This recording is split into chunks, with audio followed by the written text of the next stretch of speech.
when it's alight, all the smoke and the debris, you get little bits of something's floating, i.e., I don't know, because there's asbestos out there and everything.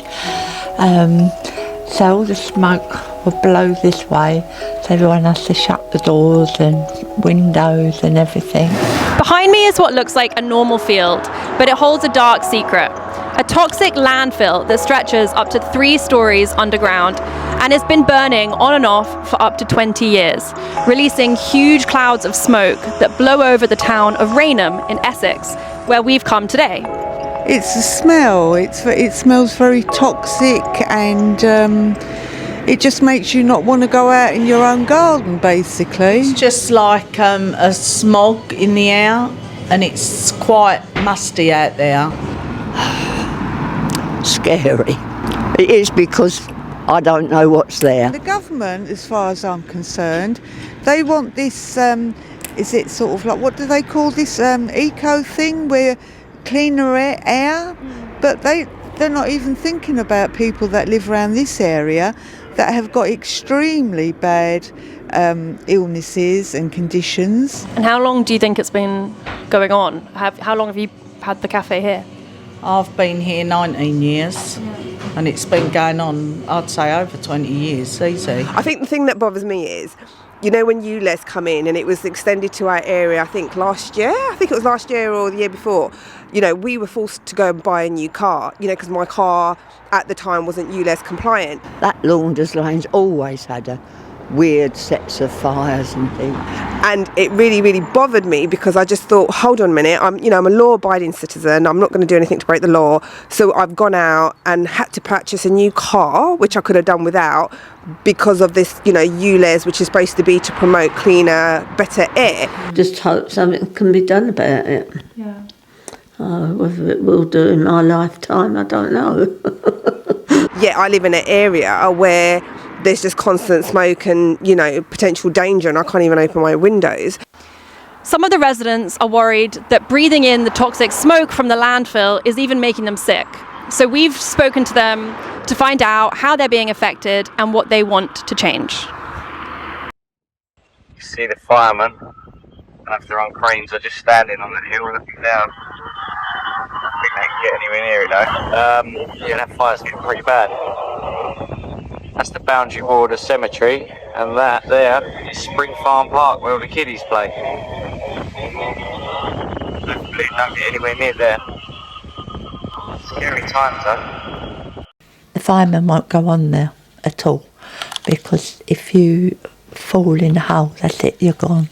It's like 3 houses deep, and it's all unstable, and that's where all the gas is coming up and seeping up.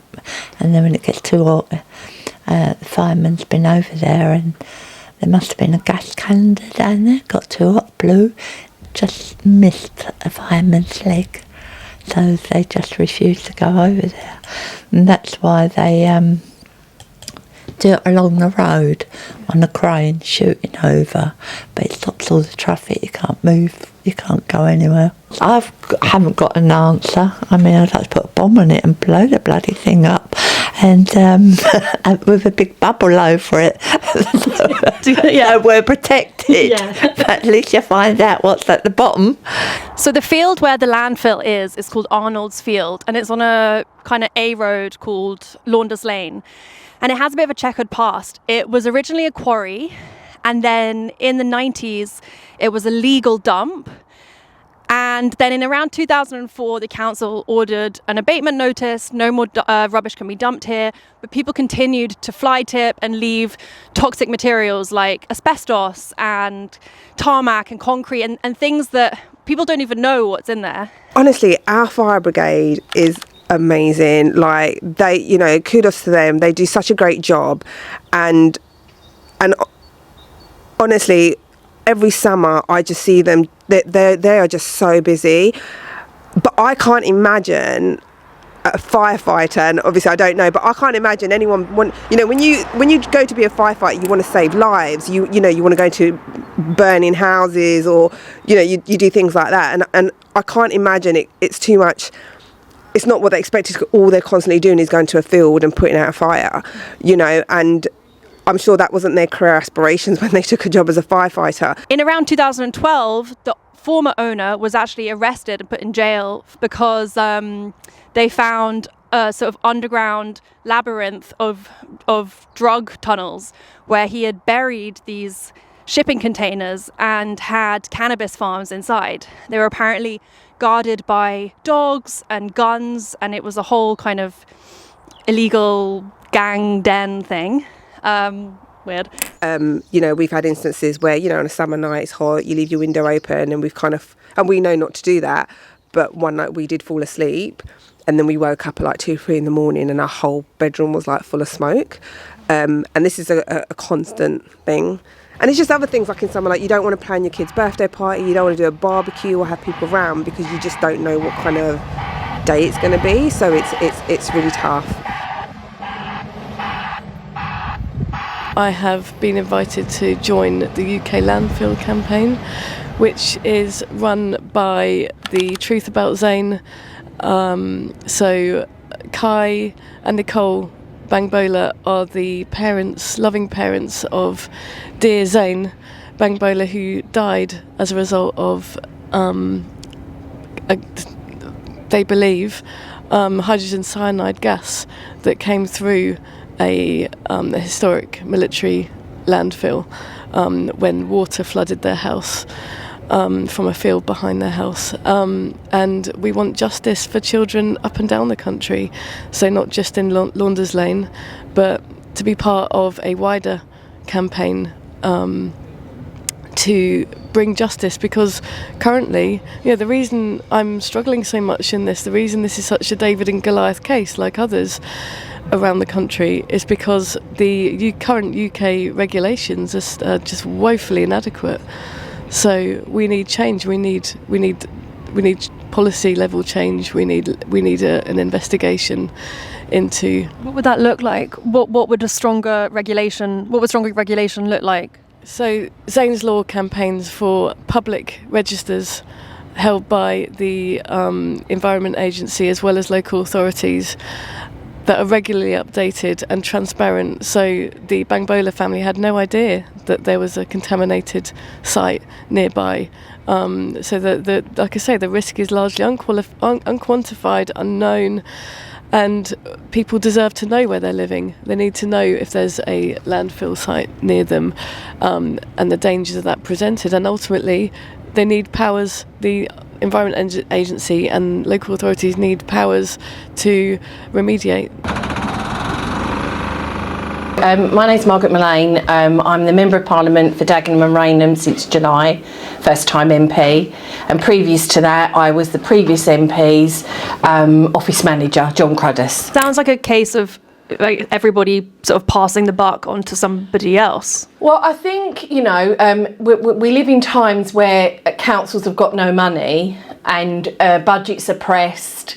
So I was thinking about this when I was thinking about meeting you today. You think the Environment Agency's been stripped to the bone, really. All the councils, you know, have had to make massive cuts. Havering had to get a loan from the government, which has just come out this week. I went to see Jim McMahon on that as well. The fairer funding for councils. There's a whole kind of... But if you're living in Rainham and you can't open your window on a hot day in July and your children are breathing in that, you're not interested in all that. You just want to think, right, cut through, sort it out. There are mechanisms in place already. They're weak, as I've said, but there are mechanisms in place. But whatever needs to be done needs to be done. You know, when we look at other crises in the world, when we look at war and the government or pandemics, the government finds money in during those situations, and rightly so. You know, when there is a public health crisis like the pandemic, it's right that the government should step in, because that's their number one priority, to protect its citizens.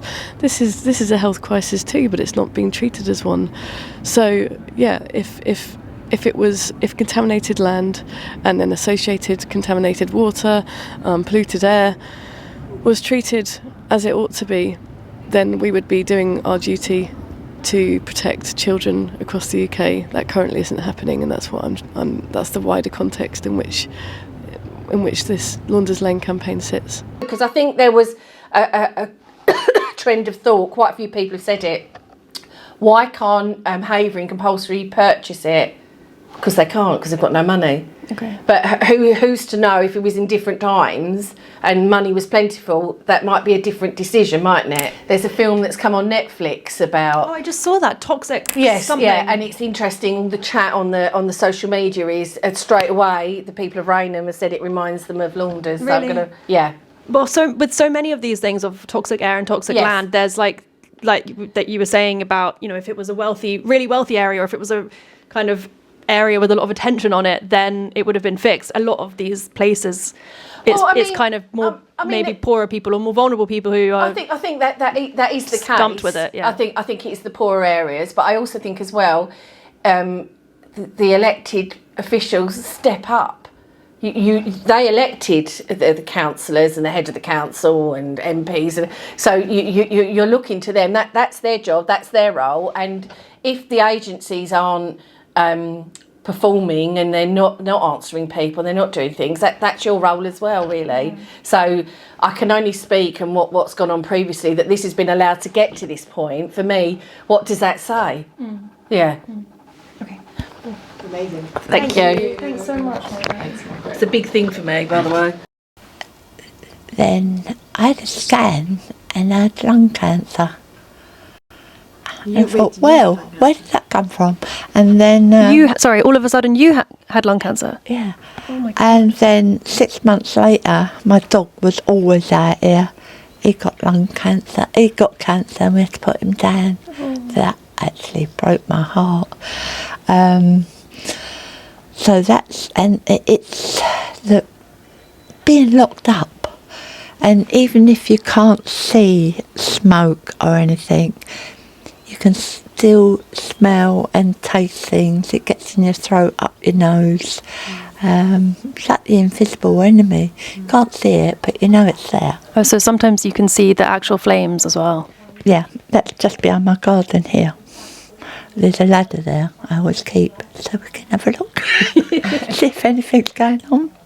So at the moment it's privately owned land, which is part of the reason why Havering Council say that there's not that much they can actually do to clear up the landfill. But the private owner who bought it sort of in the last 10 years, you know, from his perspective, he didn't even know that this was contaminated land when he bought it, and it was all of the toxicity was created on the land before he came along.